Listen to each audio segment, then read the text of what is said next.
my office and my bedroom. I Oh, normally have like a so either way. Let me just fix this.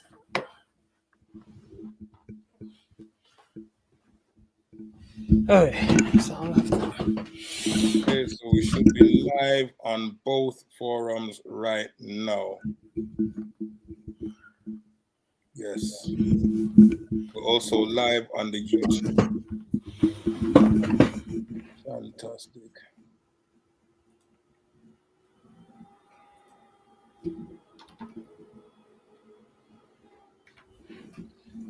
Okay, and you're live on. You said you're live on Facebook. No, live on YouTube, live on Instagram. Live on Instagram. Okay, all right, sounds good. So Okay.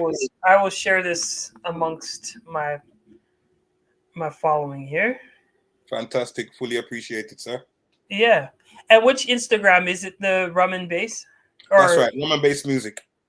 okay, live on Instagram. On Instagram.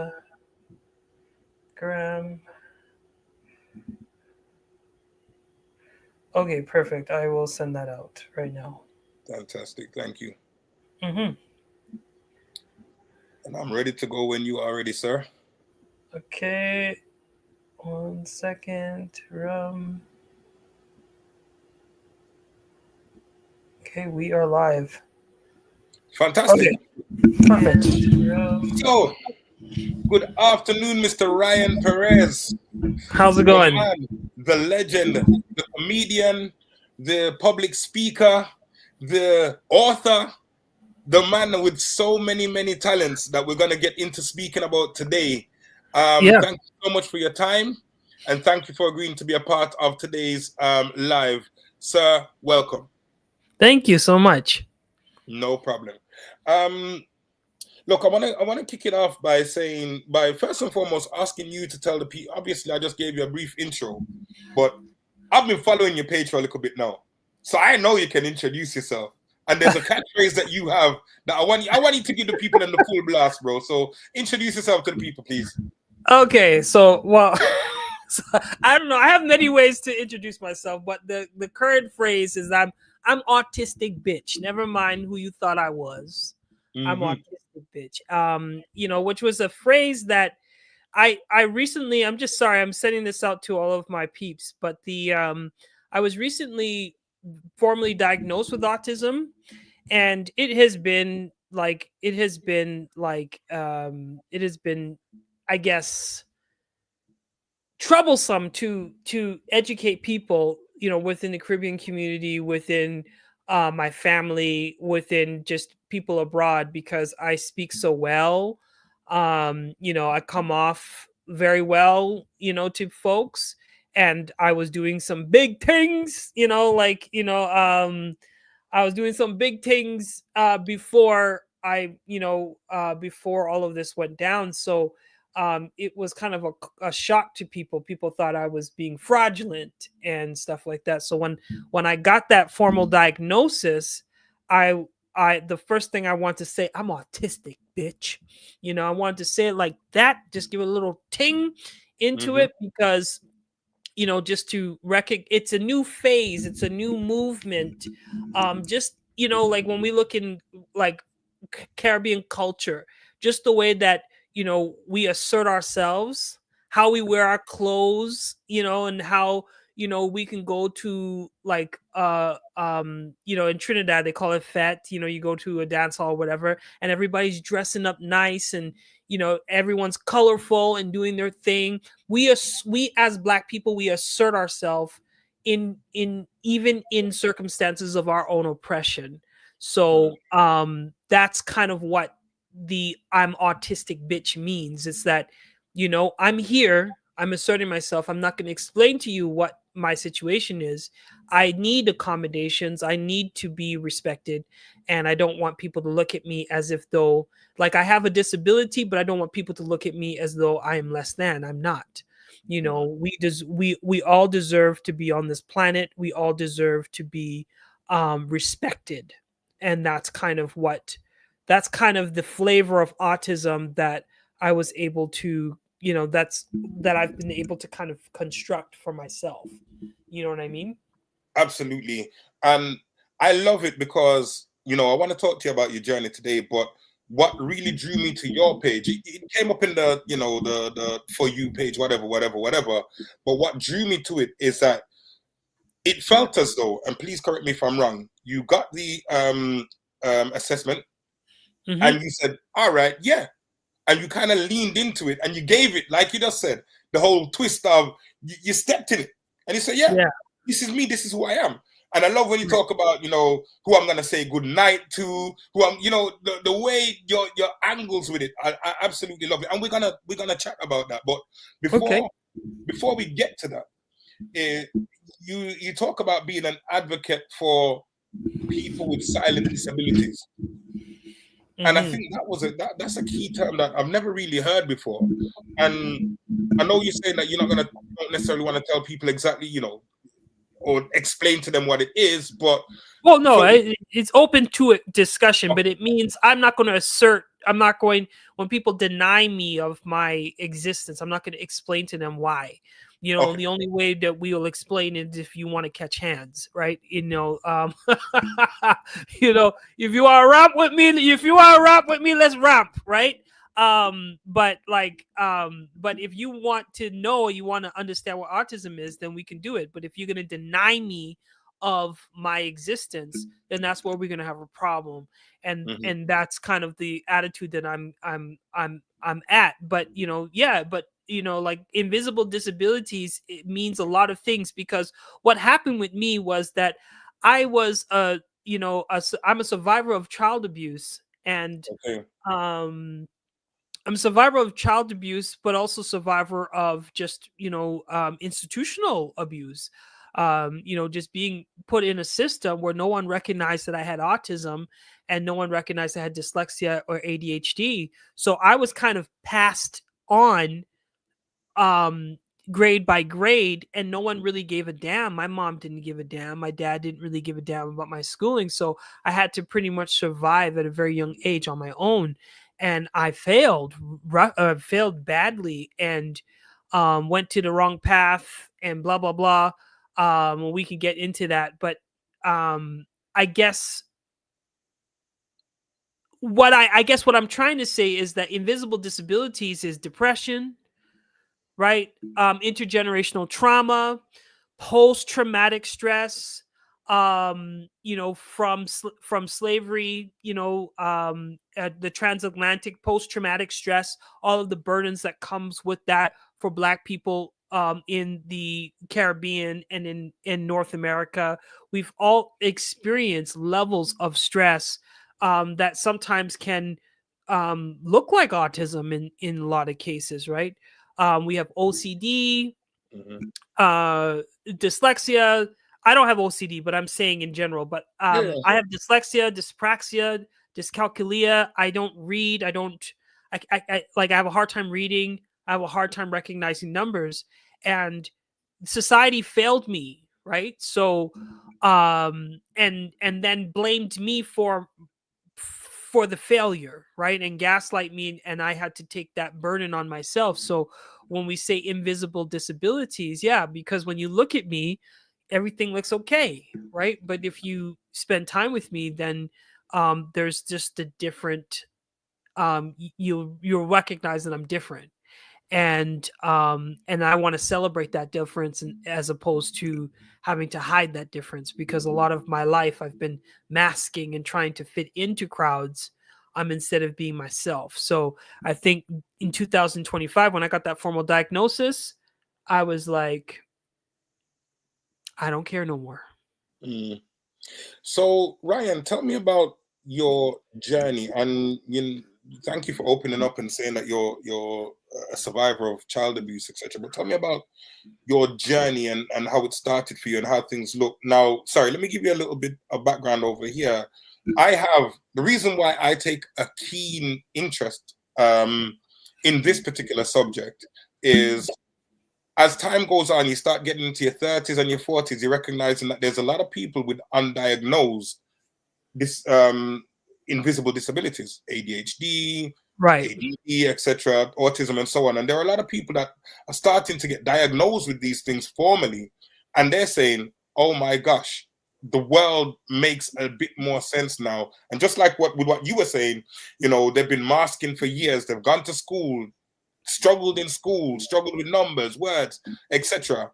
And on top of that, being Caribbean, where it's just like, it's not necessarily recognized as much for people of that generation. Maybe for the youngers now it is a lot more, but for people of that generation, it's not necessarily recognized as much, and it's just being lazy or these other things. So please tell us about your journey and what it's been like, as a young person coming into adulthood with your challenges.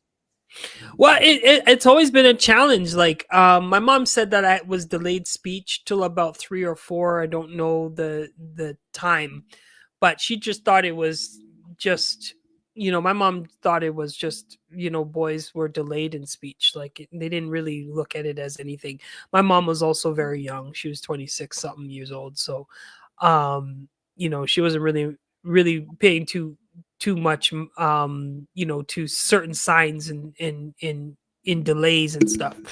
I was also walking on my tippy toes. I remember, um, I remember walking on my tippy toes, and people in the Caribbean community, when you see a boy walking on his tippy toes, they think that you're Batiman, you're this and that, and they say you're, like, why are you walking on your tippy toes, right? Like, you're looking like a girl, like, stop walking on your tippy toes, right? So, so these are things that, and I still walk on my tippy toes when nobody's watching. I walk on my tippy toes because the floor is cold, like, sensitivity wise, like I just don't like walking on my flat feet.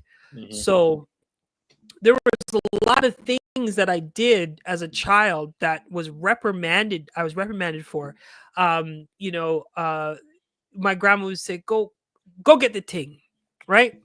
And you know what I'm saying, right? I fully understand, bro. Yeah, go get the ting. What ting?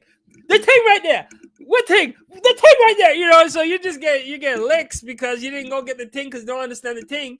And and then I get the ting, and then I drop the ting, and in the ting bust up all over the floor, right? So I had dyspraxia, and I didn't know it. I was clumsy, and just the stress of my grandma talking in the background, and the stress of my parents when they told me to do something, because I had dyslexia as well, not being able to comprehend language and process the language, I made a lot of mistakes, right? And then was penalized for it, and licks. We got licks for Yeah.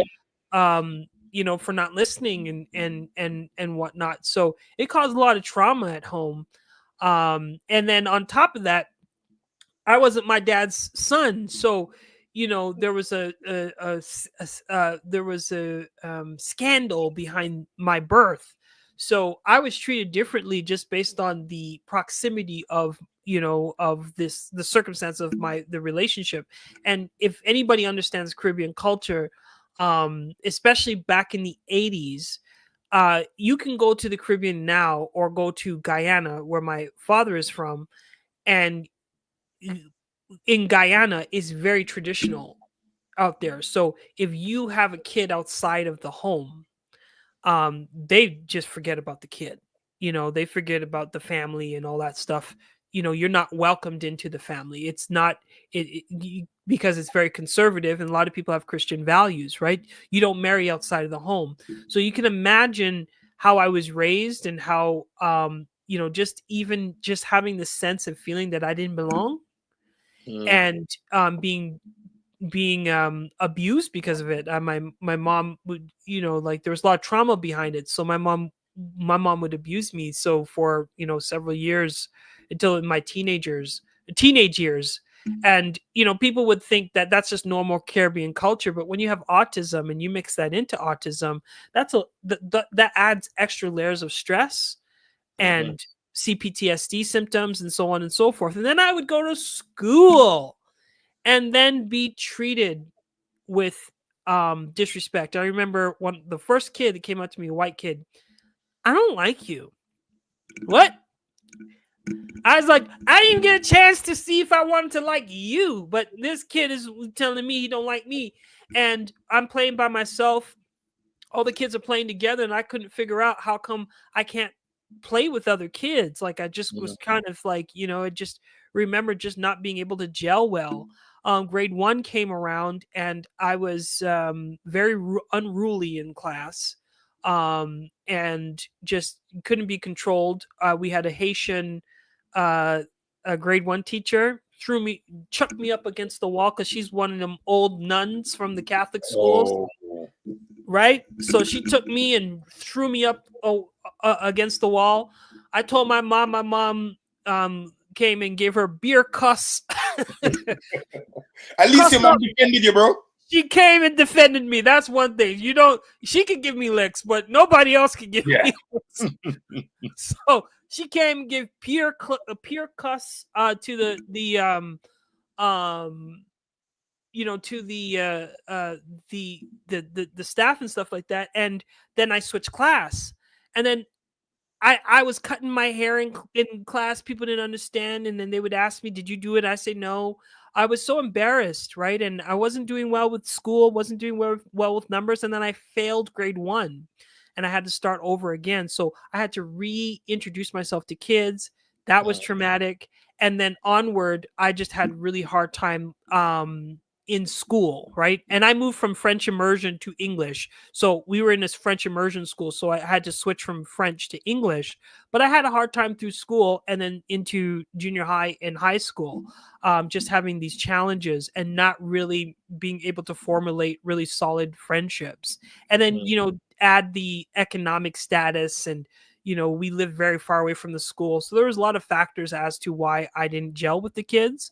But what I would say is that it kind of led me into a dark path. So by the time I got into junior high school, I started, hanging out with the bad kids, started skipping school.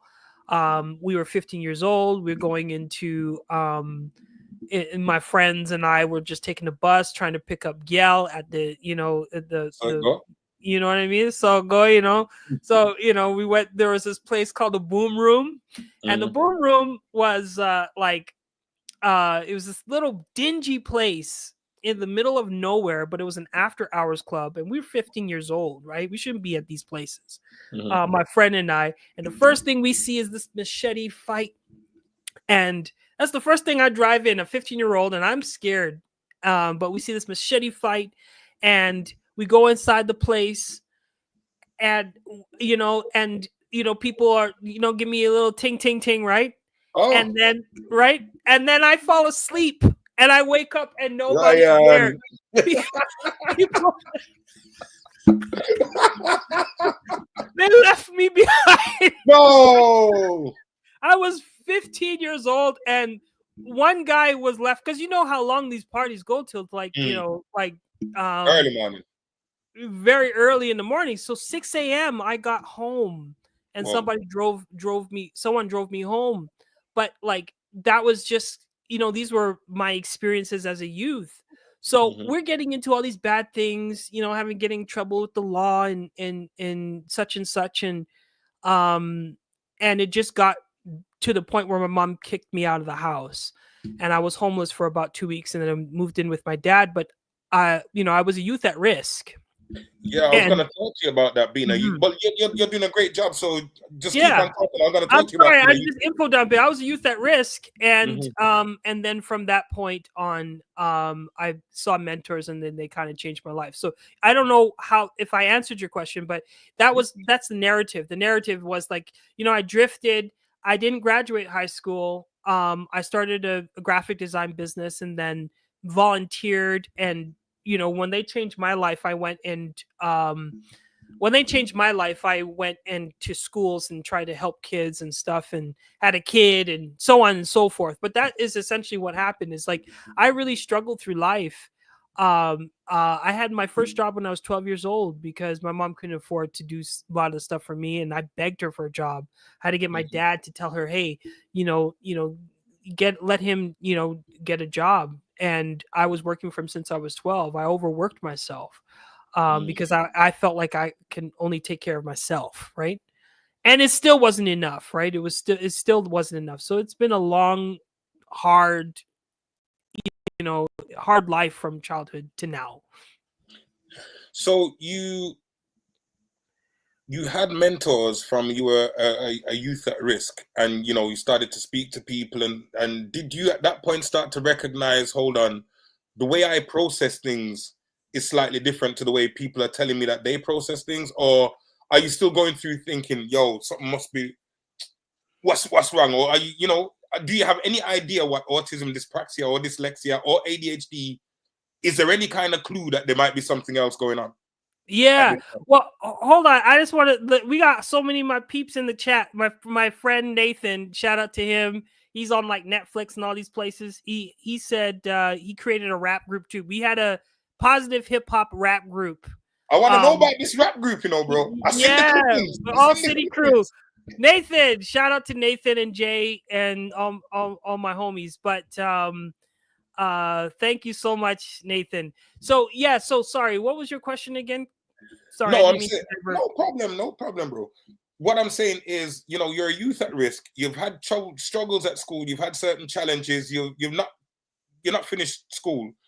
Are you at any point now? Is there any recognition that something, there's a thing called autism, or there's a thing called ADHD, etc.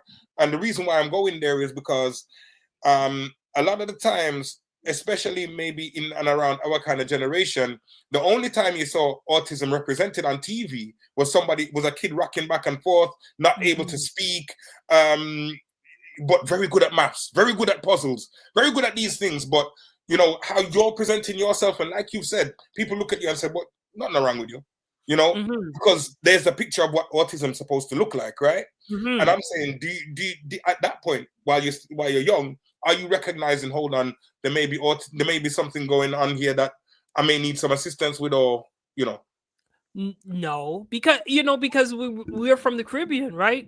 And like we grew up with a lot of I grew up with a lot of Jamaican influence because my mom's friends were Jamaican in Canada here. It's like similar to the UK, right? Big population of Jamaicans, so a lot of influence, and just the way that we would pose up ourselves, right? The way that we would rate ourselves, it's like, nah, man, I don't have no, there's nothing wrong with me, right? You have to create this hard exterior, and I'll tell you what happened. Nobody knows this. This is actually going to be exclusive. Exclusive. I tell Okay, so this will be exclusive. So what happened to me was that I had a bad reaction, and it happens in my family. I had a bad reaction to cannabis. So what happened is that I had cannabis induced psychosis when I was about 16, 17 years old.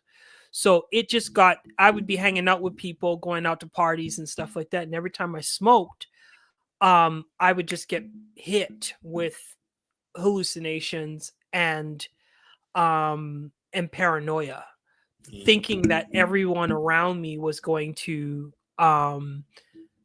kill me. So there was, because there was a lot going on in my life. My sister had cancer. I was dealing with a lot of stress at home, and stress at school, and all this stuff was piling up in the back of my mind, right? And I had this psychosis, cannabis induced psychosis, and I thought it was real.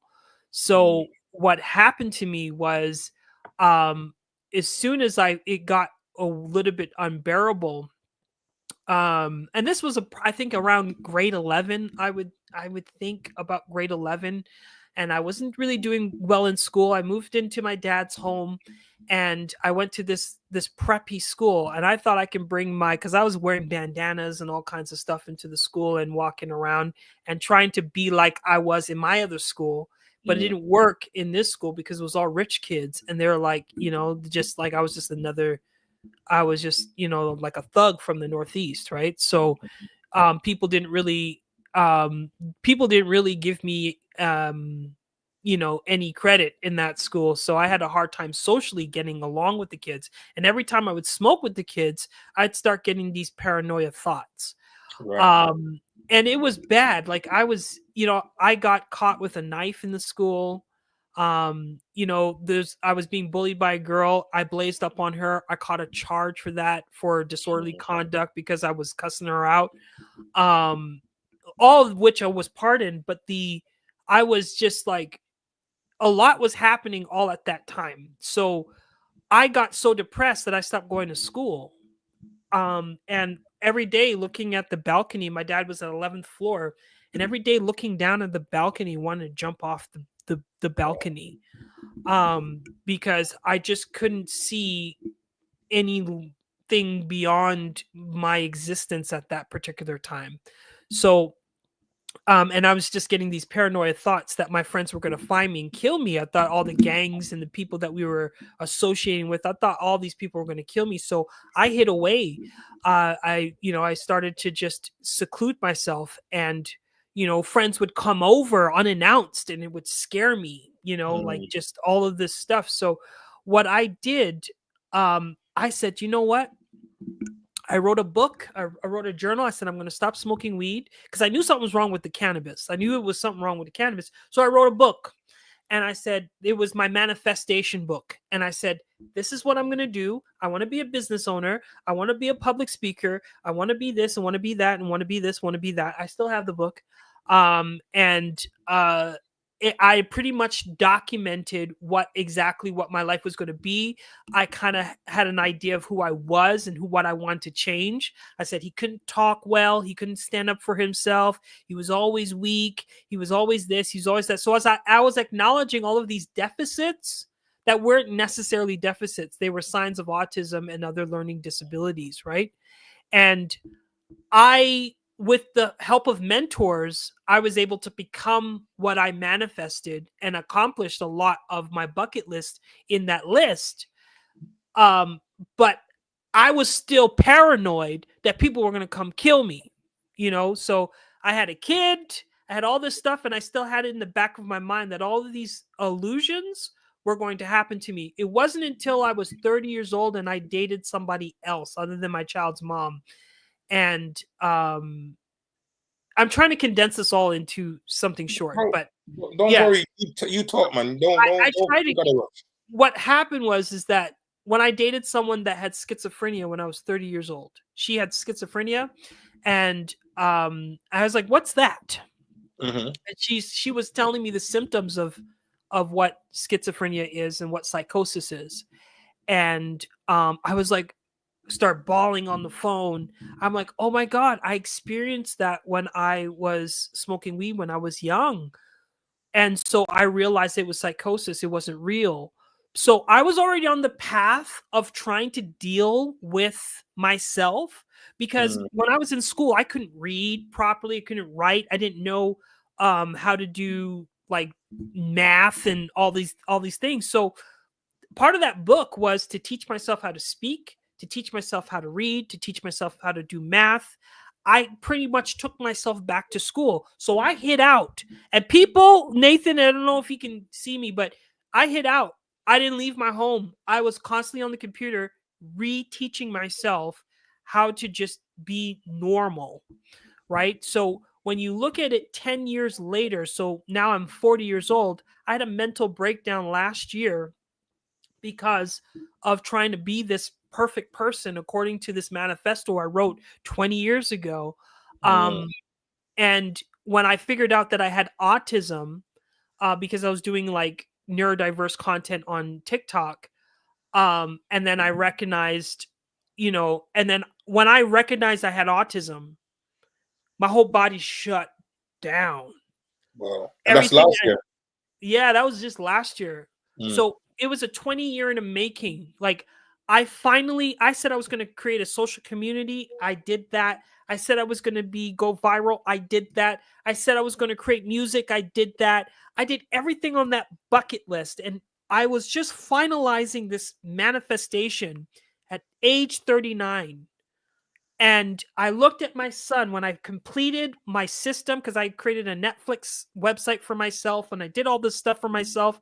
I looked at my son and I started crying. And I'm like, like I was just so burnt out because I was working, doing web development. I was doing all these different things. And my body shut down. It was just overload. I went through a burnout. And along with understanding autism and kind of being aware of it, and then probably 6 months later, or maybe 4 months later, I lost my home. I was homeless, and I just came out But of that's home. the second time kind of being homeless because Yeah, first, okay. yeah. So I was homeless, and till like 3 weeks ago, like 14th of, actually a month ago, I'm just in my own home now.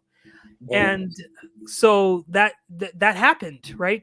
I had a mental breakdown, and nobody believed that I had autism. No one believed what I was trying to say, because here I was for 20 years of my life trying to compensate for a lot of the deficits that I had and the impairments that I had. I was trying to be this perfect person and working overtime and thinking that was normal or average. um, and then my body had enough of it, Mm. and it broke down. And then I literally was in the sunken place like last year, like from October and onward. It was like I was in the sunken place and I couldn't move my hands and I couldn't move my feet. I didn't want to do anything. The only thing that I did was create content online. I'm engaged with the autism community. That was the only way that I regulated myself. Mm. And I was trying to ask people for help, and people would not help me. They said, "Why are you begging online? Like, how does your son think of you begging?" And I said, "I need help." And I Mm. was in a white man's home. A white man took me in. He was a client of mine. Um, he took me in, but he wanted me to convert to his religion. So I was pretty much, I kind of, as an autistic person, going into his religion with the attempts of curing my autism. And I was just not in a safe space. He let me use his home, and I'm very grateful for that. But the fact is that I really needed community. I really needed a support system from day one. Mhm. So it led up to this point where I lost everything. My son lost his childhood home. We lost everything. Well, not everything, but we lost a great amount of momentum, and I had to recollect myself. But during this year of advocacy and self-advocacy, I was able to get therapy. I was able to get my formal diagnosis of autism, and then I was able to get I was able to get my home, and have community come in and help me with resources. So with that formal diagnosis now, does that enable, and you don't need to chat your business per se, but Mhm. it's helpful for other people that are listening in that may be going through the same things as you. Does that then open you or enable you to get help from, the powers that be, etc.? Or, you know, Can you ask that question again? so with when you get a formal diagnosis, you said you've been homeless, etc. Are you in Mhm. Canada? Are you able to then go to the government and say, look, I have this formal diagnosis, can I get a bit of assistance with just no? Okay. There's not much you can do, because the programs, where I'm at, you need to have a low IQ to even get access to those resources. So, Right. there are not much adult resources for individuals, and it makes you inherently unsafe. Because I just had a doxing happening on TikTok, where white folks were saying he's not autistic, he's profiteering off of autism. I'm like, first off, y'all didn't help me get out of homelessness. It was black folks that got me out of homelessness. It was black resistant movements that got me out of homelessness. Let's get that record straight. Secondly, y'all can't police or tone police me for saying that I'm raising money off of autistics when I'm just trying to survive. Like, I have to pay these bills every month, and I have to find a way to do it. And if it's not for community, then I won't have a home even next month.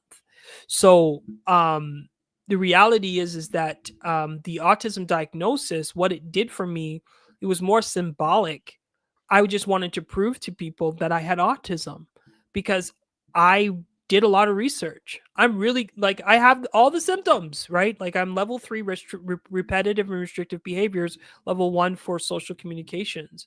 I'm a I research the shit out of things so I can figure out whether I have it or not, and I'm honest with myself. I don't lie to myself and say, "Oh, I have autism," when I don't.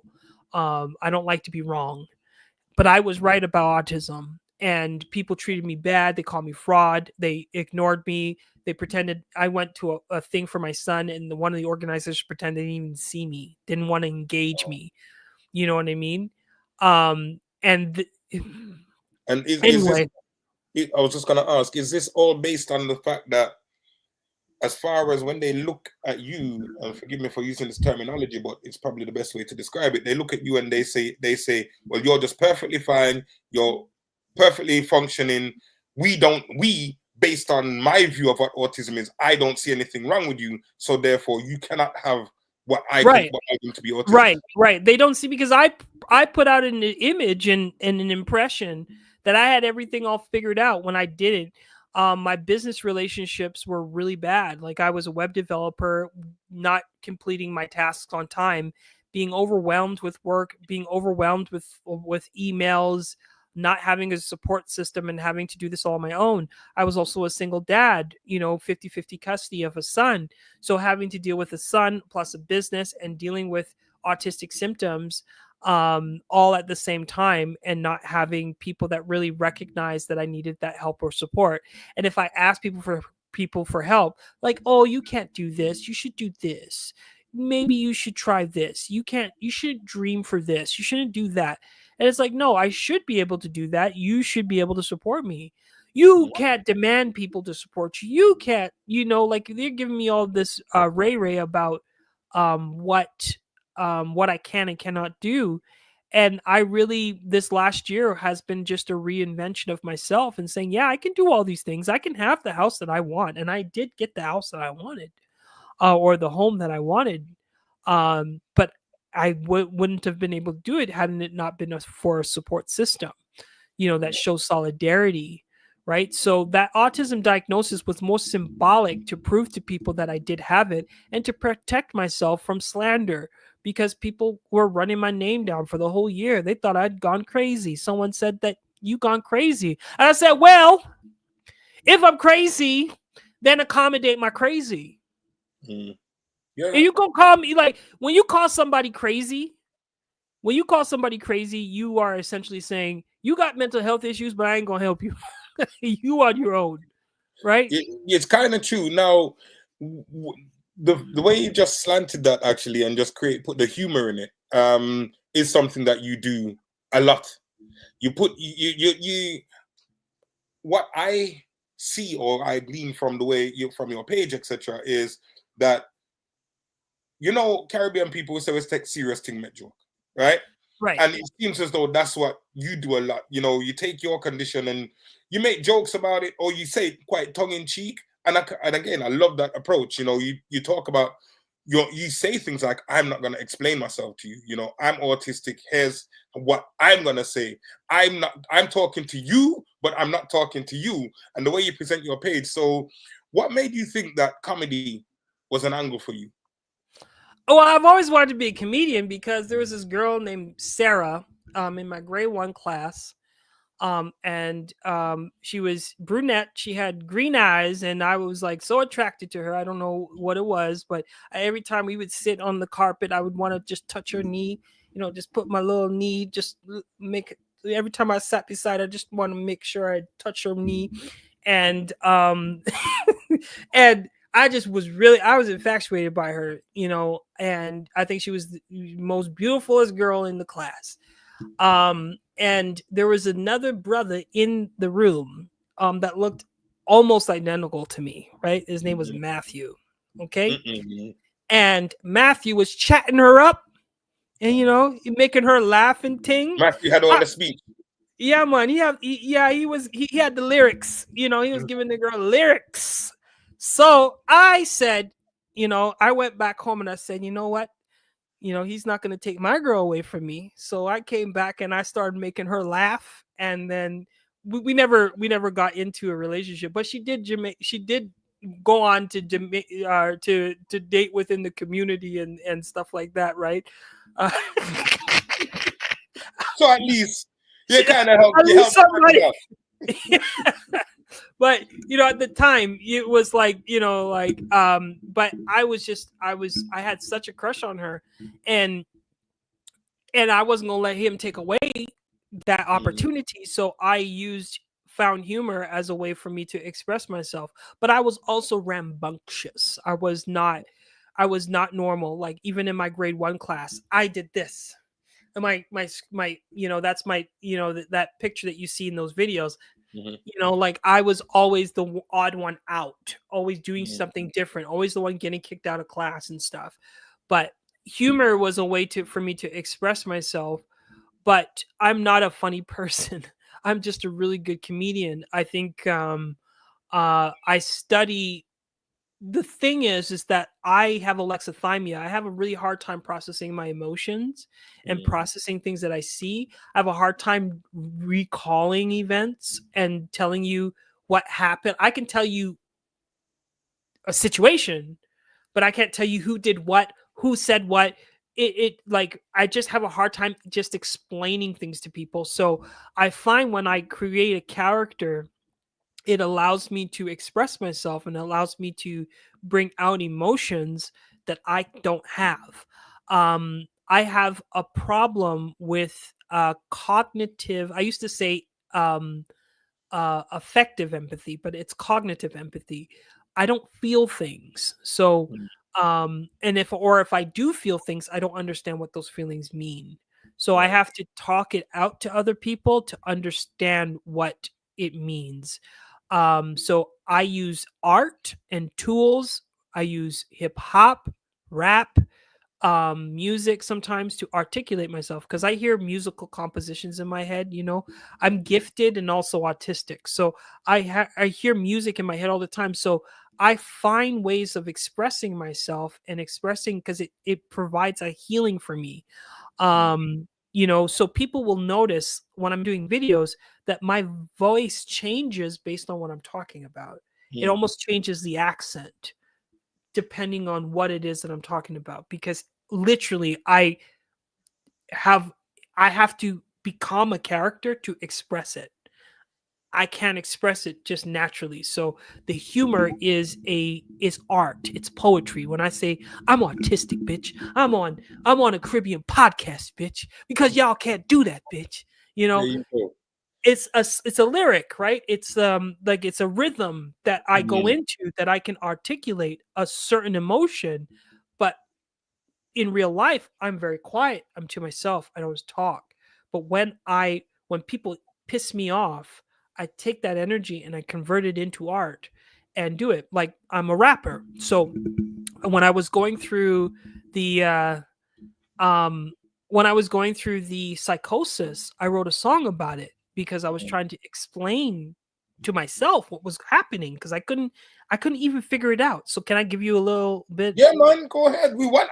I didn't know if I You could ready for answer it? it. Ready, Are man. you okay? So, yo, it's suicide that kept me living off the edge, afraid to go out because of fear of my bloodshed. I was a victim of my own perceptions, like an optical illusion. What appears so may not be the truth. And what you got to do is break the devil in you. And it's the devil in me that makes you fear the power. What you can't touch, you can't see, you can't control, but you got to believe. Nature doesn't deviate from its own course. What decision you make, brother, it's your own choice. It's a win-win situation. It allows you to learn from all the problems we be facing, thinking about all decisions that we make. 70% are wrong anyways. Some things seem hard to cope, but it's mind over material things. You got to prepare what the Father brings. I move along. So that lyric I wrote when I was at the worst. Thank you.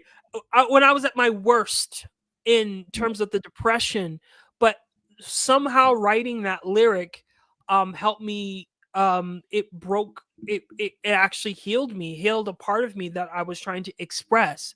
Because a lot of times, even just what happened to me the last year, I'm having a hard time expressing that.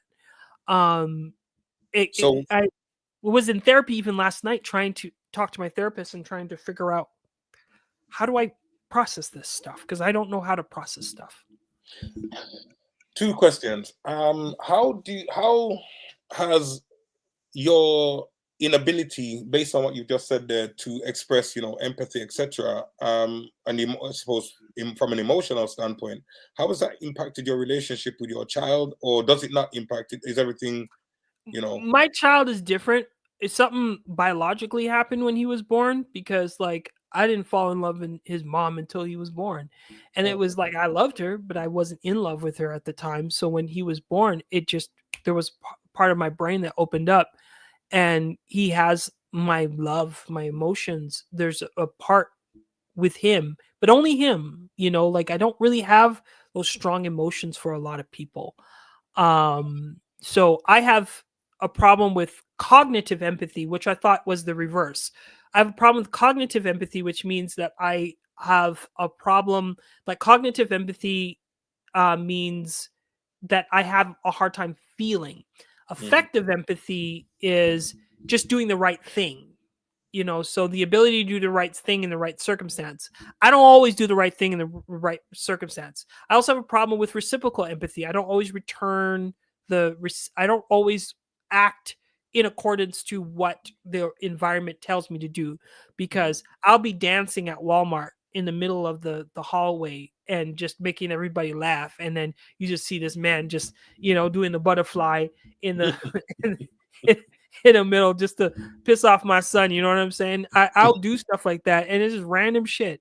I'll come online and say I'm autistic, bitch, but you have to understand, Caribbean people are very conservative people. mm. So when they see you, acting up on social media, they're like, man, What are we what's doing? wrong with what's wrong with that man? What Um, is what's wrong with Ryan? So so the second part of the question though is, how important has therapy been to your development and growth, as a, into a man and as a man, or human being? Forget the fact that it's a man, but how important has therapy been to your growth? how important therapy it really did a lot, because I was in survival mode from since I was a kid. From since I was a kid, having to Mm, rely on myself for soothing and coping. My mom did not show me any love, barely hugged me or kissed me or anything like that. um Barely showed just affection and stuff, and that's just based off of childhood that she experienced. mm, um you know um I got that love from my grandma, and I got that love, but not really from my mom or my dad. Didn't really show mm, that kind of love, so I had to self cope and soothe. I'm a huge fan of Michael Jackson.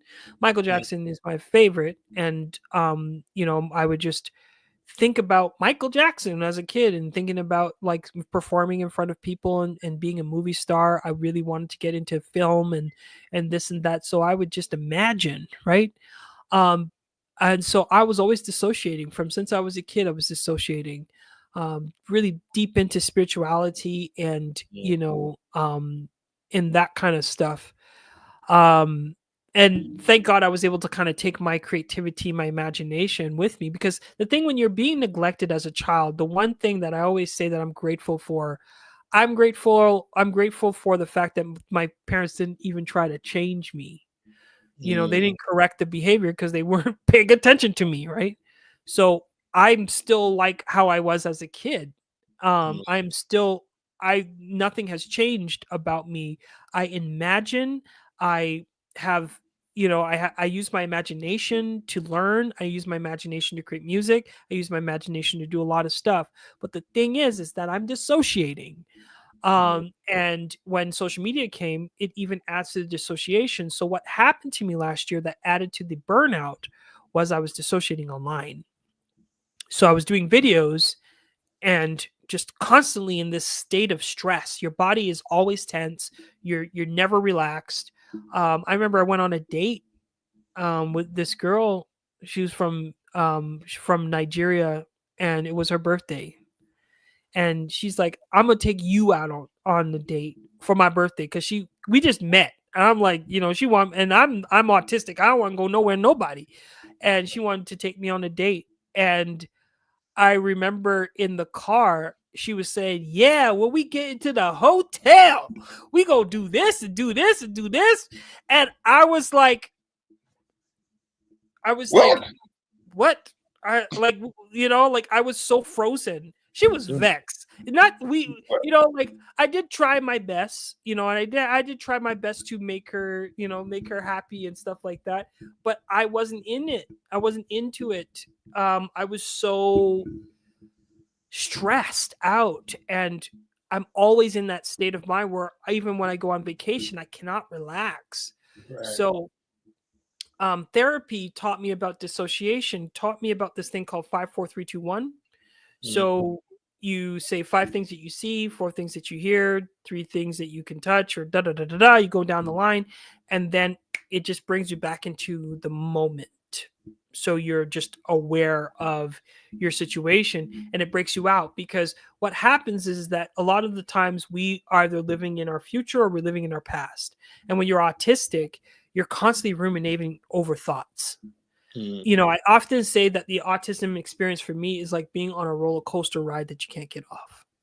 okay. So a lot of the times I could be in a room by myself and being on that roller coaster ride, and forget that, it's 4 o'clock, Mm, so I've always been by myself. My mom, I didn't have a lot of friends and stuff like that, but I'd be in my room and just being like, do, do, do, do, do, do, do, and playing these movies in my head, and that's where I'm at. So it's hard to break that consciousness. It's hard to break it sometimes.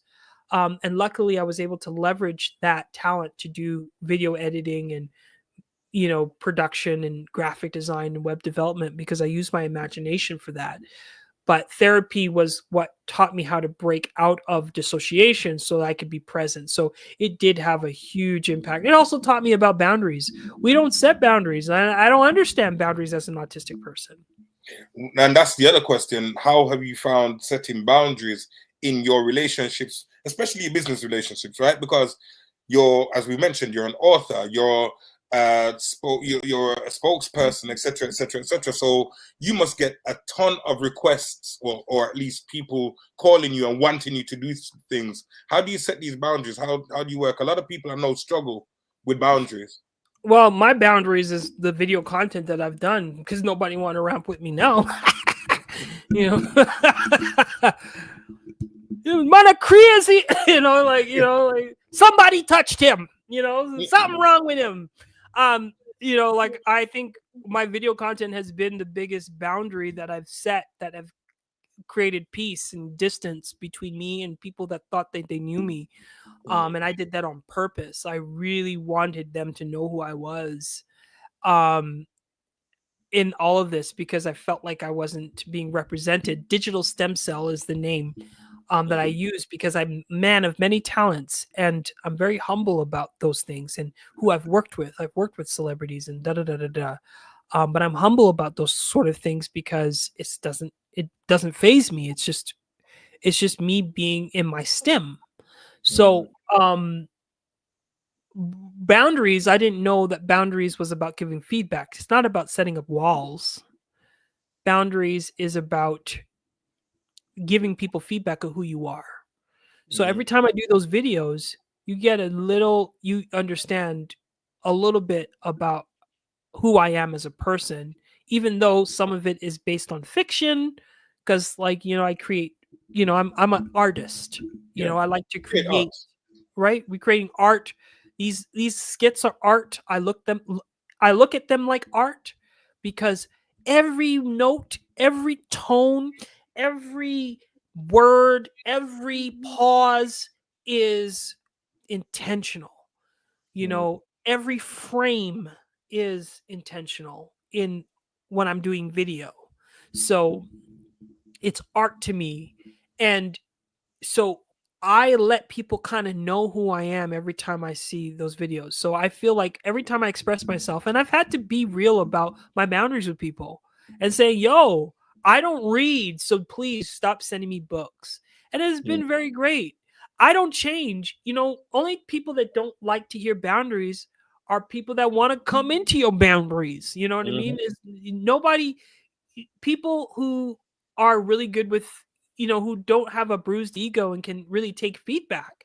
It's just adjusting the relationship and making the relationship better. So boundaries is good for everybody. It's a healthy thing that I had a hard time with my therapist even learning. I could not understand it. It took a few sessions for me to understand the concept of boundaries. That's interesting. When you speak about, telling people I don't read, I remember when we had our first interaction, I'd sent you a message and you came back to me and you said, look, I'm autistic. I'm quite literal. So I'm going to need you to kind of break down what you're saying. And I love that because so many times, you may be having a conversation with somebody and they may have some neurodivergence and they're not really expressive of what it is, and so therefore you end up going back and forth, and it gets frustrating on both parties. With you, didn't you? Were quite open and said, "Look, this is the way I process things," and I really appreciated that. But I appreciate your time as well. So before we shut off, I need you. You have what, 5 million impressions, 300,000 followers across social mediums, etc. I would like for you to tell us. The book is called Pathway to the Heart. Pathway to the Heart. Yeah. Pathway. Because you don't read, but you've written a book. I read a book, yeah, because I externalize. Why can't we go on for 2 hours, man? I could talk to you for days. Even half an hour. I'll give you an extra half an hour. You want to take it? I'll give it to you. But all right, then cool. Let's do it. Let's do it for a half an hour because, like, I'm now comfortable. I'm stimming, so now I'm comfortable. But Pathway to the Heart was a book about my life, about what happened, and it was my heart. It was my feelings that I didn't have access to, that kind of led me down the path of finding out what my journey was, because I felt and mind you, I've changed the book several times. I've rewritten the book and now it's fiction, completely fiction. A little bit about my story. It started off as my story, but then it kind of morphed into something that turned into a dystopian future. But the original book was about my life, because what happened was that I knew something was wrong with me when I was a little kid. And I said to myself, I wish I was not part of this family. I wish I was not a part of this family. I would say this to myself, and I would imagine what it would be like to see new people and be accepted in a family that, accepted me. It wasn't until I was 17 years old, and I have this thing, like I was like, it's just an autistic trait, but I'm like an FBI investigator. I can find the shit out of you. I can find every information about you like that. And I started as a kid. I would go through my mom's stuff all the time and just look at her stuff because I was just curious, always looking and reading and stuff, or reading her stuff and going into my dad's stuff and picking his locks and trying to just get up into people's business. And I got in trouble for that, but my mom was never home. So when I was 17 years old, my friend was like, "You know what, dog? You don't look like your dad." And I was like, I'm like, "What are you talking about? I look like more like my mom." He's like, "You don't look like your dad, though."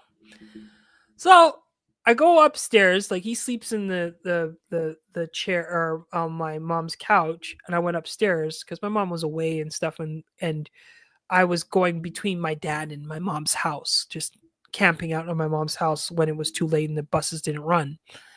And so he slept on the couch, I slept upstairs, and then I had a dream that my dad wasn't my real dad. So I woke up the next day and went through all of my mom's stuff.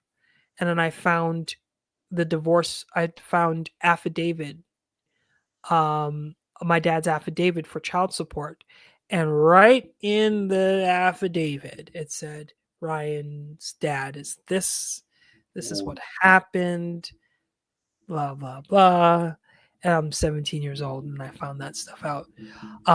And that's the heart, the pathway to the heart, because I was always looking for something, and I couldn't find it. And then I was like, okay, so I was like, I got to figure this out. So I had the whole weekend to myself. I went through all the pictures, books, and stuff like that. Found my sister's,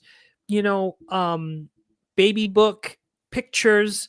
I'm pulling out people that I may think is my father. Who's this person? His name was John Warner. Who's this person? And I saw this one guy constantly in the photos, and I'm thinking, he's my dad, because I met him when I was 12 years old. And this guy he saw me. He was this Indian guy from Guyana. And he was like, he looked at me and he's like, hey, how are you doing, Ryan? And I'm looking at him like, why are you looking at me like that? Like, you know what I'm saying? Like, what's, he's like, hi, like, and my mom took me aside and purposely introduced me to this individual, this Indian fellow, and his name is Mike. Hi. Yeah, what do you do? Do you do art? And I did art, and he's like, yeah. And I thought it was weird. And then I walked away and I said to my sister, I think my dad is not my real dad. And she's like, shut up. He is your real dad. And then we went and ran off. Now, my dad looked like he's Cuban, or like he's light skinned, right? So, so everybody, he didn't look like me at all, right? So, so she's like, yeah, he looks like you. So we go about our business. And Mike was a good friend of my dad. And the next day, Mike comes over, and he comes over, and then he asked me for my artwork. And I thought it was very weird that this man would take my artwork. So I go upstairs, I grab it, and come back downstairs, and I give him my artwork, and never see this man again. And so he takes the artwork and gone. Yeah, he's gone. Okay. So this was supposed to be the book, but didn't, now I've changed the book. So what happened is that when I was 17 years old, I would see Mike in all of the pictures, right? He was my sister's godfather. So, and okay, listen, you gotta bear with me. So I look at the baby book, and his number was in the baby book. And at those times we had landlines, and people didn't change the landlines, right? So I called the number and I said, hey, Mike, remember I met you a few years ago. I wanted to talk to you about, who's this John Warner? Do you know who my dad is? Because I was like, he doesn't look like me, but I was thinking maybe he could be my dad. And he's like,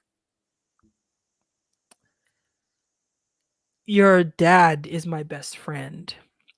So he's my dad's best friend. My dad my biological father brought him up to Calgary, him and another person, and they were buddies. And so he invited me over to his house. I went to his house as a kid. He gave me Malcolm X book, because I don't know, he gave me a Malcolm X book, and there's a I'm gonna foreshadow. And then gave me Malcolm X's book biography, and he showed me pictures of my father, and this man that looked exactly like me, but he had red hair. So yeah, he had the gap between his teeth. Like, had pictures, like childhood pictures of my dad, and in Guyana. So what had happened is my dad moved to Calgary. He stayed at my parents' home, and then my mom and him had a relation, but both stories don't align. One said they were in the relationship, the other person said that she was assaulted. So it was a very twisty story that had happened, and this is all like alleged because I don't want to get into their business. But I was born out of that, and then 7 months before my mom was 7 months before I was born, or no, 3 months before I was born, my mom had a dream that The baby inside her wasn't my dad's. But, okay. 7 months. So my mom had a premonition, and I had a premonition when I was 17 years old. So, and my dad, my biological father, he had tracked my birth from the day he conceived. That's his story. He said, I tracked it the day that night. He said, I knew she was pregnant, so I tracked it. But he was deported from Calgary, from Canada, right at 7 months. So Oh, he went to Guyana, and then he had to reestablish his life. He was a legal alien here, and he was deported because somebody had called on him, somebody or reported him. somebody reported him and his friends, and it happened to, I think it was his girlfriend or something like that, or his Mike's girlfriend that called the thing. And um and then he didn't know I was his child until one of his friends called him and said, you know what, did you know um Ryan's mom, I'm not going to say her name, Yeah. I've tried to kill her baby. So what happened was is that my mom, because of the shame and bringing me into it, she tried to smother me with a pillow. So the uh and from that point on, the person was, she's now a lawyer, but the time she was cleaning my mom's home, so they confided in each other during that period of time, and that got to my biological father, which she had no clue that it would have been his son. He knew that it was his son because he was tracking the birth. So that's how it all kind of collided. So Mike had, he would talk to Mike about me. Mike came over, got the artwork, and sent it back to Guyana. When I found my dad, I actually went through stuff. I went through Mike, I went and called. I found my dad. He was working in the jungles of Guyana, and at the time we had prepaid cards. Card, yeah. I would go and find the prepaid cards and give him a call. He was working in the jungles as a chef. And I'm a good chef. That's how my son was born, y'all. You know what I'm saying? I'm a good cook. I can cook it up. See, When I cook, I can cook. So yeah,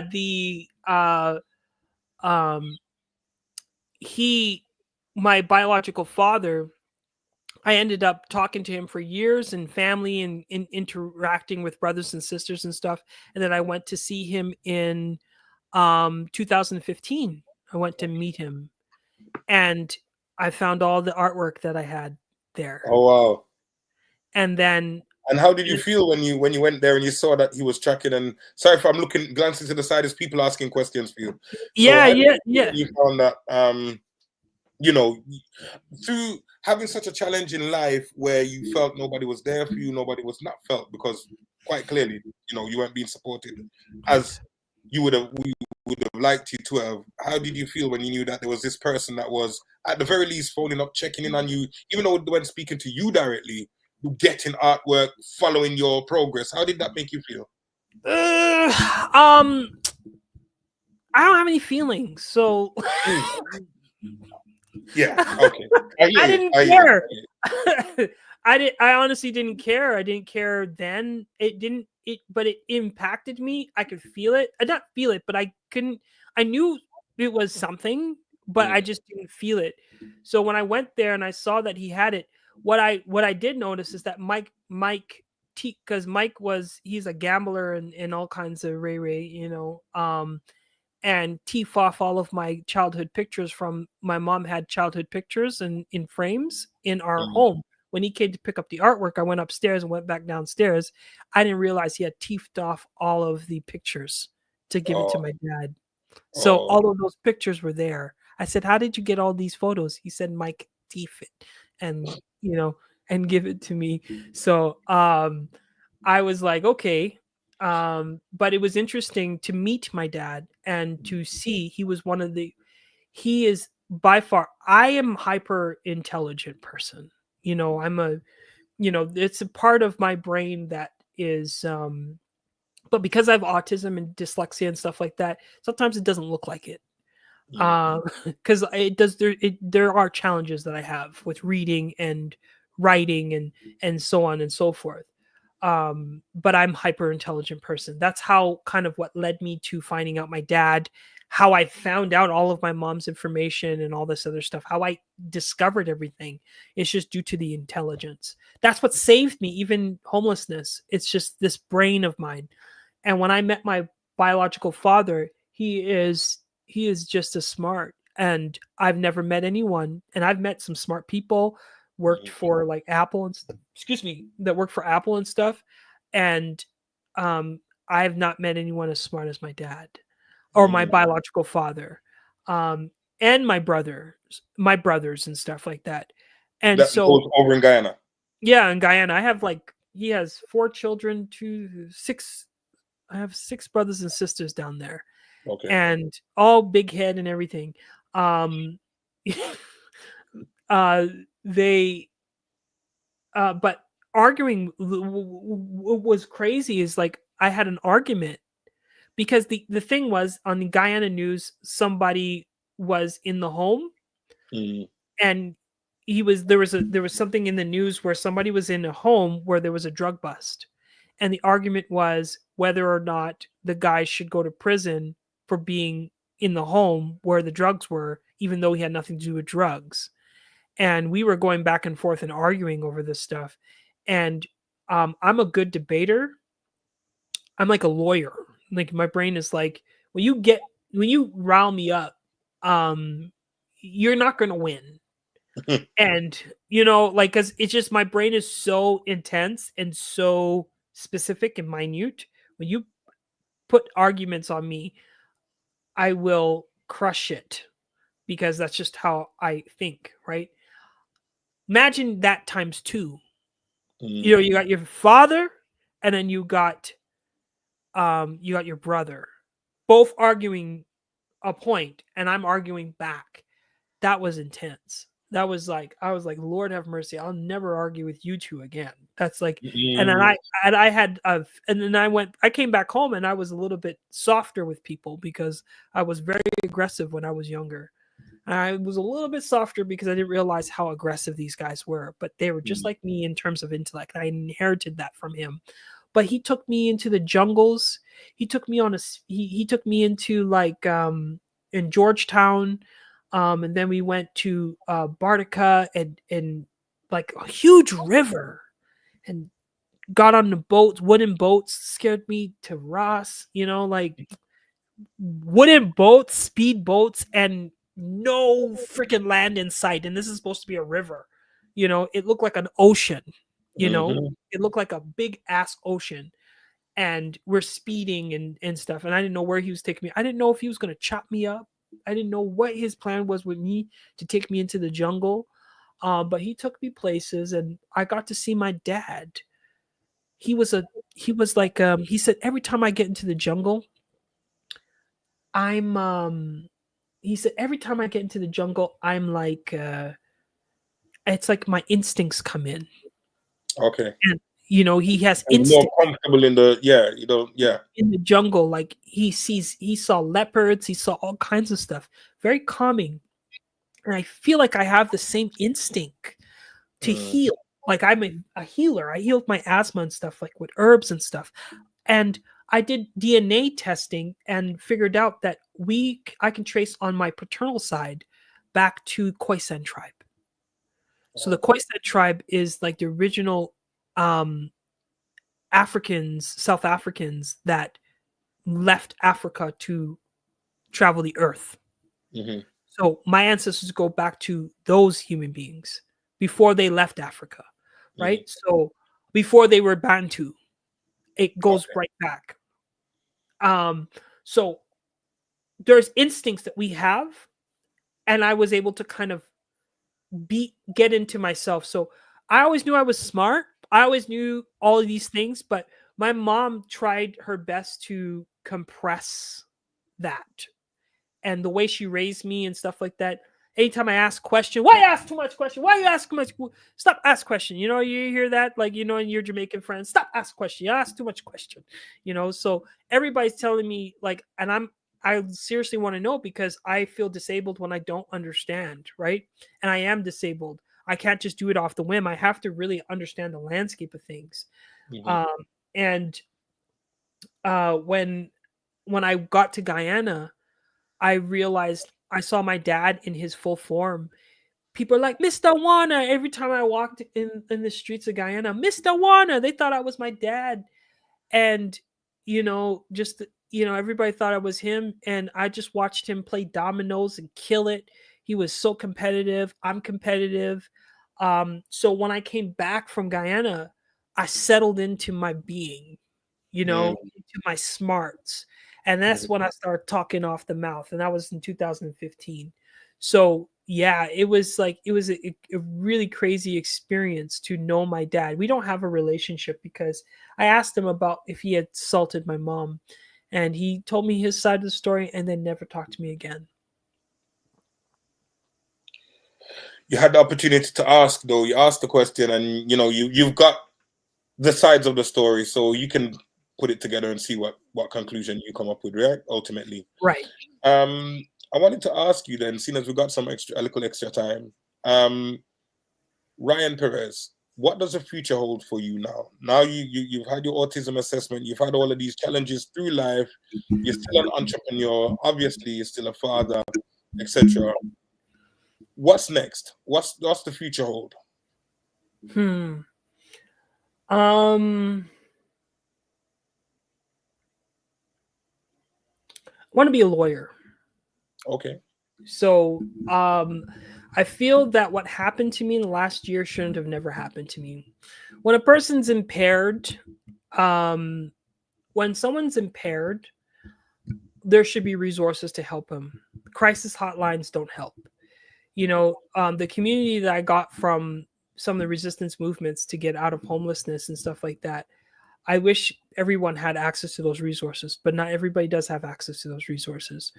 What happened to me, like I was in a therapy call yesterday because I'm still trying to figure out, like, I haven't really been as open with even just being not my dad's son. You know, a lot of that stuff, you know, you say these things to protect your family, but my family didn't come through when I was homeless. They let this white man take over and become my caregiver. And he didn't, it's like thought he was being kind, but he wasn't. You know, he offered me his home, but if you want me to take care of your home like a slave, you want me to take care of your home, then you know, obviously I'm using it. I'm going to clean up after myself and stuff like that. But when you're house sitting, you should be paid to be a house sitter. Mm, The He was a rich man. The food He had food in the cupboards, but they were all stale. And having to, you know, and I'm in burnout. I needed help, needed resources. mm, And he gave me some money sometimes, but it was just like he was trying to use Buddhism to kind of teach me how to end suffering. And I'm like, you ain't gonna change this. So I had to mask around him and I didn't feel safe. And you have to Do you feel like imagine. you're vulnerable at that time, or you know? Oh yeah, I was. And I had no choice. He, you know, I he mentally, it's like almost like he mentally violated me. It was like it was like a, excuse my language, but a mental rape.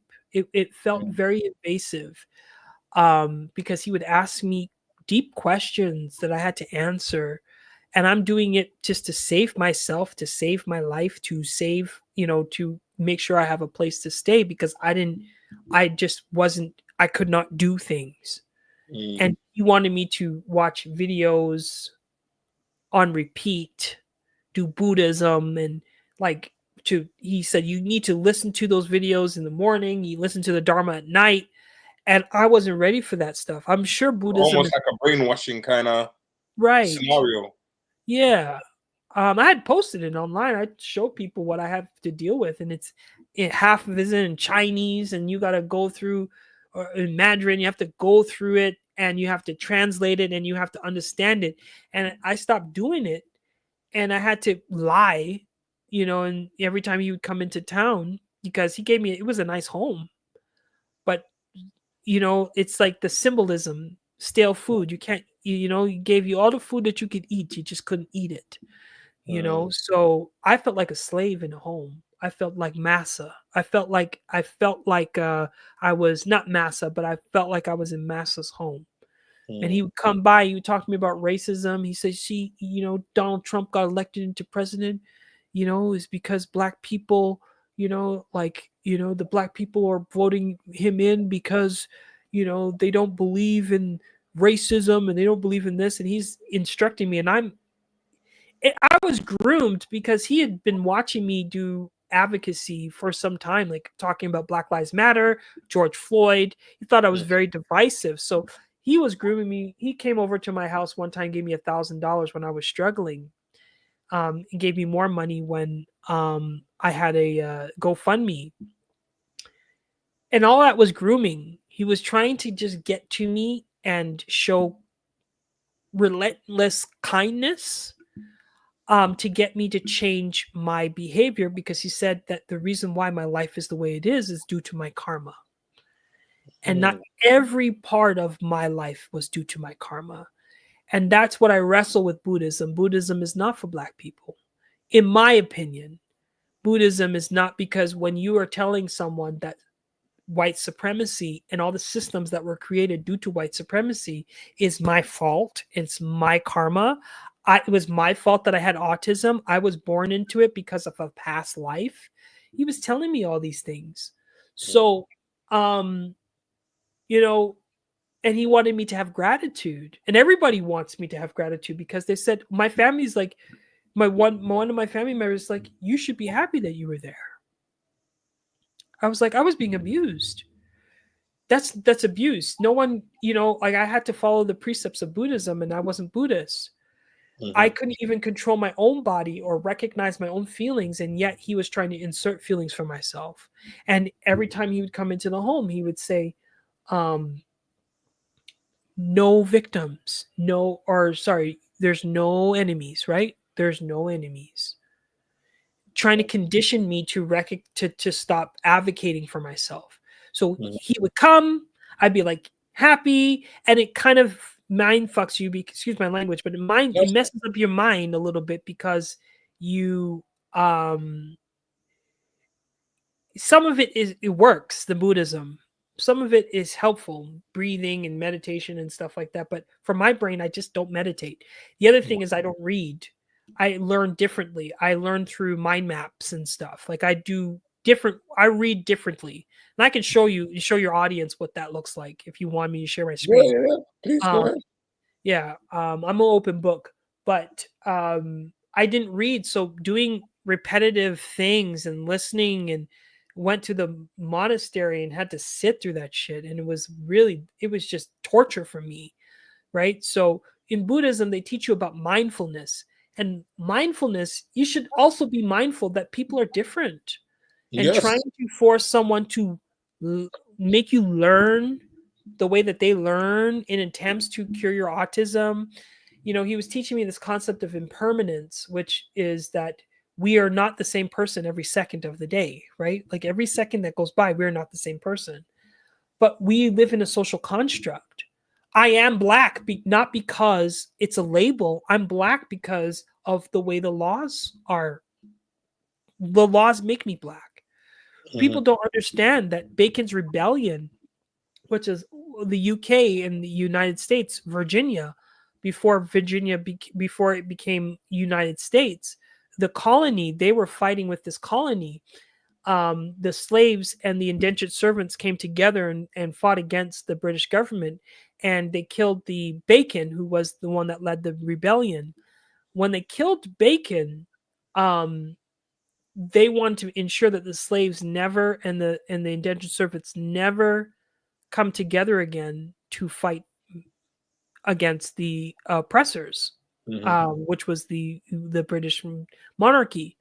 So what they did was they created the anti-miscegenation laws, where white individuals were not allowed to date black people, and it was most so white women were not allowed to date black men, because when you date a white woman, you transfer all the property as well.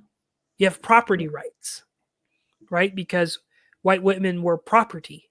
You know, when you married in, she came with equity.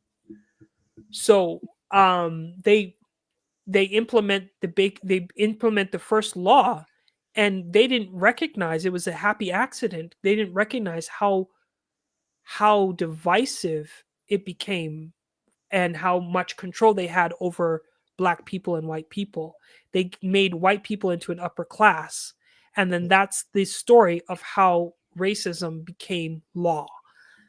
You know, you started from the anti-miscegenation laws, it worked into immigration laws, immigration, right? Yeah. If you are a second class citizen, they treat you like a second class citizen. They're always above you. They created police. Where did policing came from? Came from slave patrols. So every institution that we use today as a society has all been stemmed off of racist policies that they've developed when in Virginia, right? Stems from rebellion, and those models were adopted all throughout the world. So I'm black, not because it's a label. I'm black because I live in a system that has always been designed to have me in shackles and have me controlled. And I'm still identify you by being black. right. Separates you, right? Right. So Buddhism, you can meditate. They got dudes meditating. They got dudes meditating, leaving their arm up in the air for like 500 years and shit. They're sitting there like this. And that's supposed to be amazing. But meanwhile, the people in their communities are starving. And, I'm like, I don't want to be a part of any religion where I have to take my mind off of my people. I still have to fight. We are still fighting. The fact that I was in a person's home, it was irony because I'm in this person's home, in an indentured servant almost, right? Taking care of his home, having to follow the religion, kind of having to follow routine that was instructed by him. And if I didn't, he would make me do more work. And if I progressed in it, he would want me to do more things within Buddhism. So he wanted to kind of elevate me and heal me and all this other stuff. And I just needed help. I needed to get a diagnosis. I needed people to help me with my autism, help me work through dissociation and all this other stuff. So I'm telling you this story because as a autistic person, I want to be a lawyer. And hopefully the community can help me do that and raise some funds to help me go to the UK for 2 years to become a lawyer, so that I can come back and start working in law, so I can change the laws that when individuals suspect that they have autism or suspect that they have CPTSD or suspect they have anything, that there's a level of protection that protects them from being in circumstances that I was in. I'm not upset with the individual because I don't have feelings. I just know what happened to me was wrong. You know what I mean? And it should have never happened. And I'll just add this one point. Sorry. My family watched it all happen and did nothing and didn't think I was not safe. My dad would always talk to me about black people this and white people this, and you got to work 10 times as hard, 2 times as far. But then when I was being controlled under a situation with someone it was another form of institutional racism, having me in his home, thinking he's doing a kind gesture when he was really, not giving me freedom for me to heal. People watched. I went online, I asked people for money. People thought I was scamming, sent me messages, you're a scam artist, you're this and that, and you're trying to profiteer off of autism. And all I was trying to do was, first off, explain who I am, because no one really knew who I was. But I was just trying to get out of homelessness. I was trying to get safe. I was trying to be in a safe space. I called institutions. I called, social workers, but there were no resources for that. So I want to be a lawyer. I want to take law so I can come back and fight this either politically or fight this as a lawyer and battle it out in court. but this should never happen to an individual that is impaired, because a lot of Black folks are still underdiagnosed, misdiagnosed with BPD, or misdiagnosed with other things that they get medicated for. They're giving medication. Black folks are giving medication, whereas white folks are getting their formal diagnosis of autism. So we're missing the diagnosis, and then when we act up or have meltdowns, they gun us out in the street. We are unsafe. So I want to be a lawyer so I can fight this systemically so it never happens. The other thing that happened last week was I was being defamed online. White people telling me I didn't have autism, and I had to post my medical records for them to see, because they're saying he's a fraud, he's profiteering, he should go to jail. It's like saying you have cancer, but you don't. So I post my medical records online. Then they go and scrutinize my doctor. They scrutinize, he's a fake. He was ran out of UK. Yes. And the laws, and I'm like, we have anti-bullying laws, but the laws have a certain level of protection. There's no protection. So when someone says you don't have autism, they put your life at risk. They put your life at risk. You have a meltdown or you have a burnout, then someone takes you into their home and you become an indentured servant. And then you get out because only a few folks helped you, want to help you out, because everybody else wanted to watch you and be a content creator for a whole year. And then white people say he was profiteering off of autism when I was just trying to get out of my circumstance. So you didn't help me to get out of my circumstance, and then you are criticizing me for finding a way to get out of my circumstance. I was trying to ask my therapist, I'm like, how do I explain this? This should have never happened. I was suffering from child abuse, traumas from my past, all of it bottling up, me trying for the last 20 years, trying to build up myself, trying to be this person that I'm not, all for it to just fall out of my hands, being a single father, stay-at-home dad, to just losing everything. And then my son went to stay with his mom for about 6 months, and nobody cared. Nobody came in to want to even help me with my son or just to see if I was okay. You come from a Caribbean home, and I'm almost done this point. You come from a Caribbean home where it has always been broken families, bad parenting, and y'all wanted me to be a bad parent too? I was a good parent all up until that breakdown, and no one came to help me.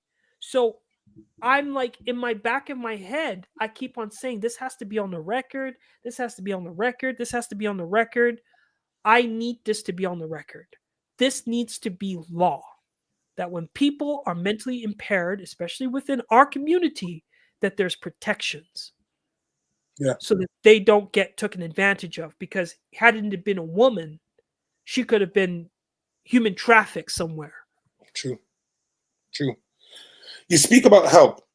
Now, we want to make sure that we put this out for you as well and do as much as we can. So if people want to, whether it's donate, whether it's just help, resources, whatever the case may be, but don't send you books, how can what's the email, what's the website, how can people find you, bro? I mean, there's the Instagram, but how else?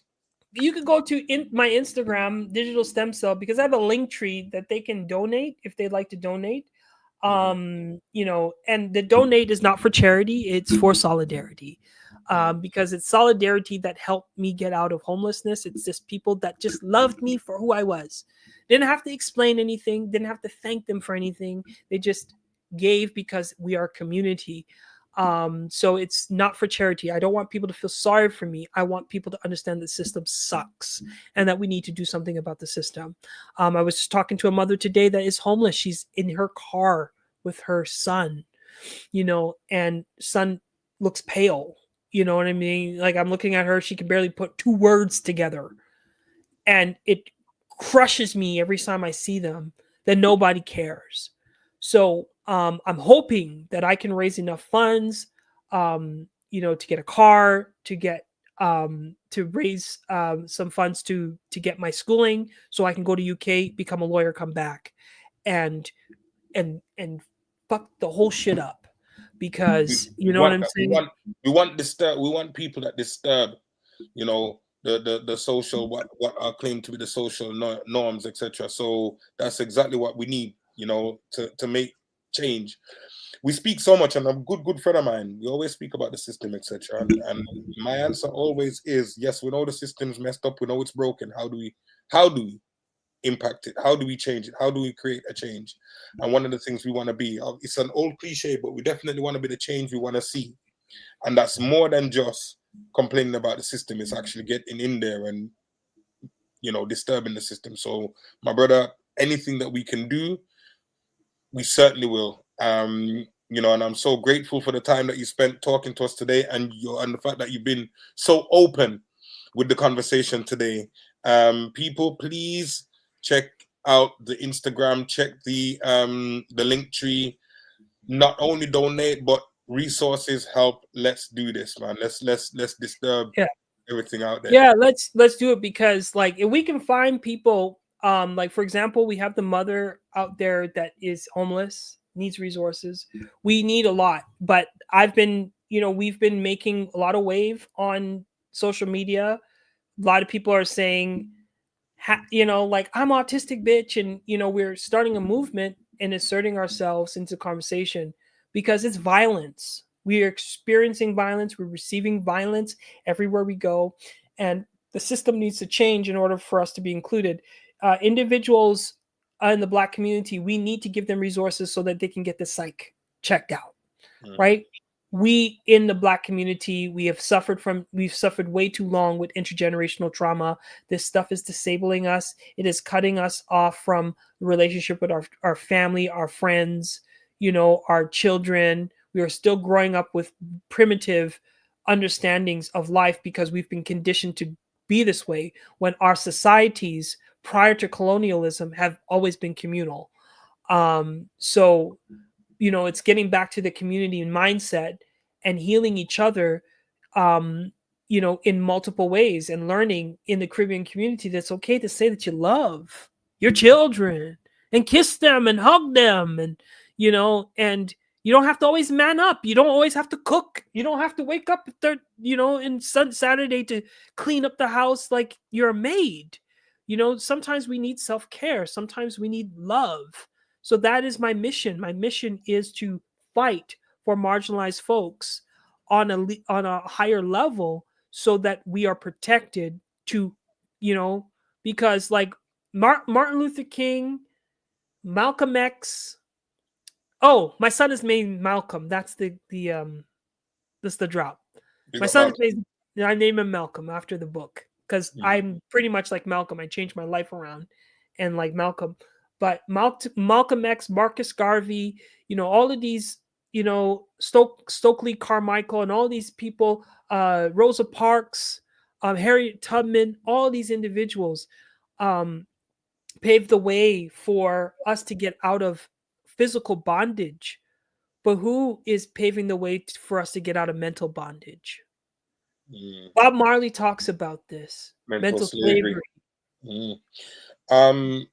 Sidel said, I don't know if you saw me put it on the screen. She said, thank you so much for sharing. There's been so many people in my WhatsApps just saying they feel empowered by what you're saying, and also feel passion.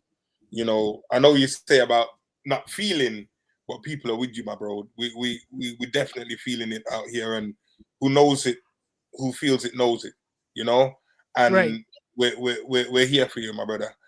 Anything, you're a brother to Rum and Bass, my G. So keep us informed of everything that's happening. I'm gonna make sure I keep in contact with you, bro. Yeah. I'm not gonna send you too much writing. I Ah! send enough voice notes. Yeah. But keep us, just anything you're posting, anything you want us to share, the brother, our platform is your platform, my bro. Anything. Oh, okay, sounds good. So before I leave, can I be autistic for a second? Go ahead. Can I unmask just for 5 seconds? Go ahead, man. Can I show you something? Go on. Go ahead. Okay. You Ask your audience if they have time. Look, man, they have time. Everybody, they got time because They got time. I'm gonna show you how I read. Yeah, man. So hold on a second here. Let me just pull up one thing here. Oh, jeez. This is not the time for the computer to freeze up. Hold on. I'm just gonna drag this.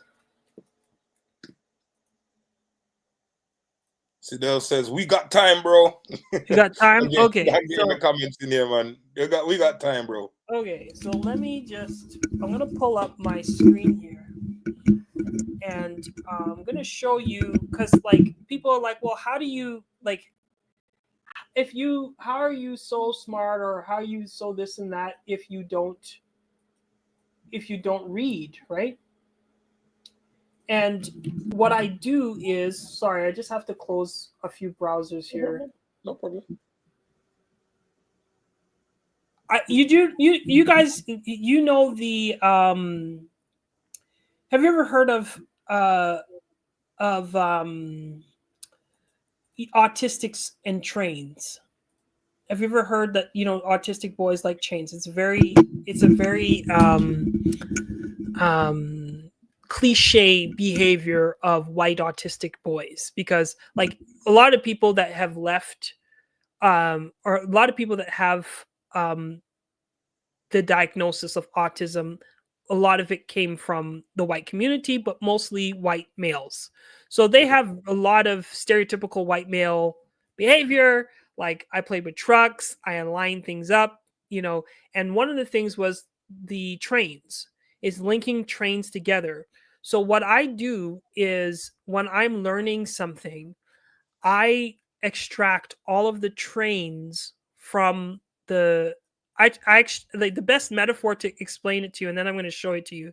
I just have to close this window.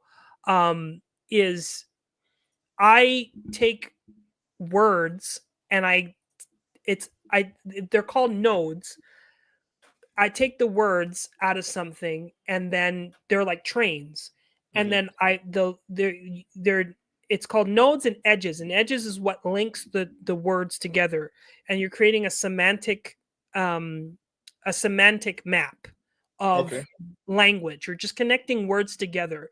So my brain, because I have a hard time with language, I see pictures. There's a individual called Temple Grandin, and she says she sees in images. I see objects. So you tell me something, and I see a whole. It's almost like what you call it, a 3-dimensional space. I can take an apple, I can turn it around, and my brain fills in a lot of the gaps. Okay, so you just need to tell me 2 things about something, and once you tell me those 2 things and I can connect the nodes together and put the puzzle pieces together, I know it. I don't have to read it. So I don't read. Doesn't mean I don't read. I just learn things in a different way. So I'm gonna give you an example and then I'm gonna show you. Do you have time? Brother, we got Okay, time. all right, okay. I'm just, I'm always afraid to just be myself at times No, because man, be yourself, bro. okay, so anyway, so um when you think of a tide, what do you think of? Waves. Waves, okay. And and the tides come in the night and in the daytime, right? Yeah. What I think of a tide, I think of Earth. I see the moon, Gravitational pull. the pole pulling the water around, creating waves, and then I see that Earth spiraling around the sun, or rotating around the sun, and then I see that rotating in. There's an example, visual example of this online, but I see the sun and the moon and the Earth rotating in a spiral in space. So I see that's the way my brain works. I need multiple dimensions in order for me to understand just one thing. So if you tell me go get the ting, I'm like, what's the ting for? You know, and tell me, give me the dimensions. Yeah, it's too much question. You know what I mean? And you get spat, right? So give me a topic that you want to like. Give me one topic that's complex. Sidel's been the most communicative on the YouTube. So Sidel, give me a topic. You there? Give me a topic. Let's give her because she's been loving you, bro. She's been loving you as far as the subject is concerned. Yeah. And I'll ask the people in the WhatsApp topic, to see what and I'm gonna pull up I'll pull up two resources to kind of show you how my brain works. Okay, so furry animals, she said. I've got two topics. One's furry animals. Well, I need a specific. Bingo. What do you mean? Like bingo? The game bingo. Okay, so the game bingo. No, I need something complex. Something complex. All right, go back again. Guys, go back again. Give him something complex. Give me something complex. Tell them, man. All right, let's wait for it.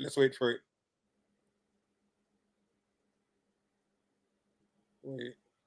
See, no, they don't like it when it's on the hand. Yeah. Let's say cheetah as the animal. The animal cheetah. Cheetah. Okay, so I'm gonna share my screen. Can I present? Hold on a second here. Hold on. Okay, so I'm gonna share my screen.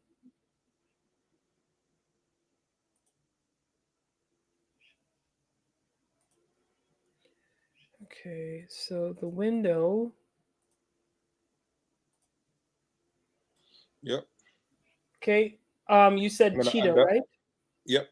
There we've added you to the screen. Okay. So cheetah. Right?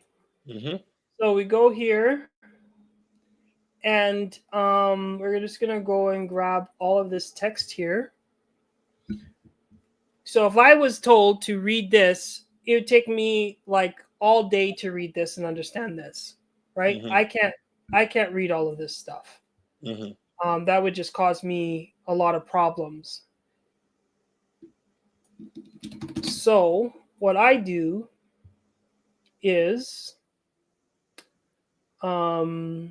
take that. I created an app in ChatGPT that will take all of this text and convert them into trains and then link them all together. So it's the best metaphor that I can see. So you can see that it's going.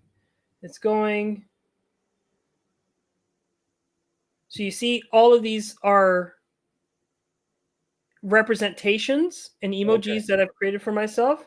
Mm-hmm. And then I create this table. Okay, so I'm going to read this table in a few seconds. I'm just going to let it finish.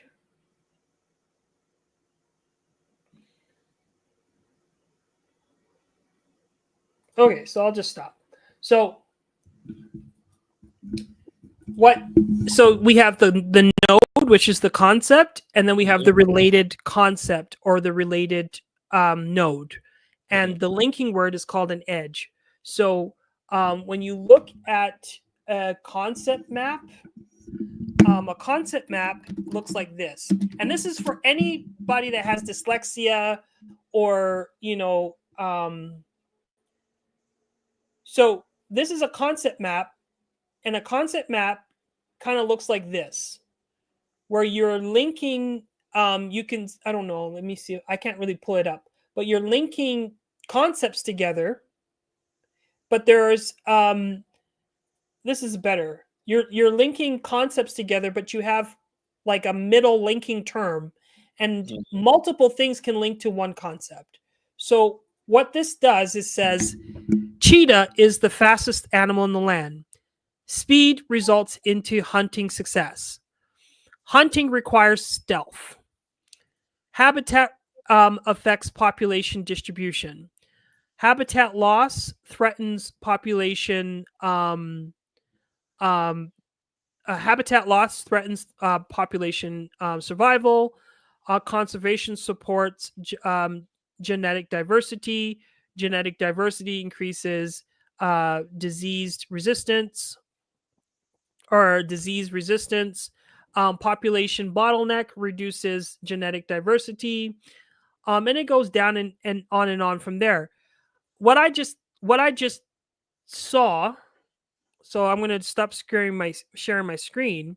But Mhm. essentially, um, uh, cheetahs are in a place where it's genetically diverse, right? Habitat is distributed in. Sorry, the habitat diversity, not habitat diversity, but habitat scarcity, right? So Mhm. you have different habitats and situations, blah blah blah, and I can go on. So when it's not that I can recall it from memory, what it is that it teaches me about it allows me to form that mental map in my brain. It creates a semantic network, and I Mhm. can learn things within seconds and have a good understanding. And what my imagination does is that when I get the key concepts of, because this is talking more about habitat and Yeah. preservation and so on, so it's not really talking about the cheetah.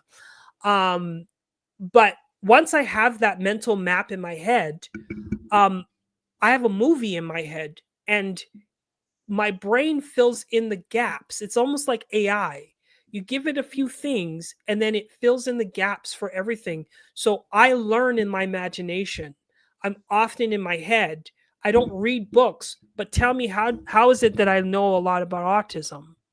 How is it that I know a lot about Michael Jackson? How is it that I learn about, how come I can tell you about herbs or sea Mhm. moss and all these different things? It's not because I read, it's because I do these concept maps that help me learn and understand relationships between things, Mhm. because these are overlapping, they overlap with each other. So hunting and stealth, how do they overlap? Well, to hunt you need to be stealth. Of course. Right. You need But to help. then, but then my brain says, okay, what animals are not stealth? Okay, so these animals. And then what other animals? So I start looking at different properties. And so my brain is filling up with information, almost like artificial information. And I use that as how I do things. So when I do my comedy skits and stuff like that, I just have to browse something, and then all of it comes into my brain and creates a world in my head. Mhm. And that's how I learn, and that's how I'm able to articulate myself. So this is just one of the tools. I have many that I use to externalize my brain. And I suppose you would have had to. You would have needed. I suppose a artillery of methods. In growing up, dealing with road, we call it road or street. That life, Yeah. because there's so many people trying to take advantage of the fact that you learn differently, and Right. so you got to have your wits about you, right? Right. And so being able to think about things differently to a certain degree gives you an advantage, because everybody's going to be thinking conventionally, and you're like, actually this and this goes, we'll flip it around. So now that's great. We got asked another question: is chat GPT worth the paid upgrade? I don't even use chat gp cheap Yeah. chat. Chat chabba jibba, chat jibba ja. Yeah, it is worth the upgrade for me because I use it. I create applications. I have something that predicts outcomes, 216 different outcomes to one thing, and it's a complete cube of anything that can be done. So if I say silk blouse, I will create alternatives for that silk blouse in one of my apps. 216 different alternatives to that one blouse, and it could be a wearless blouse where you're not wearing a blouse. It may be holographic.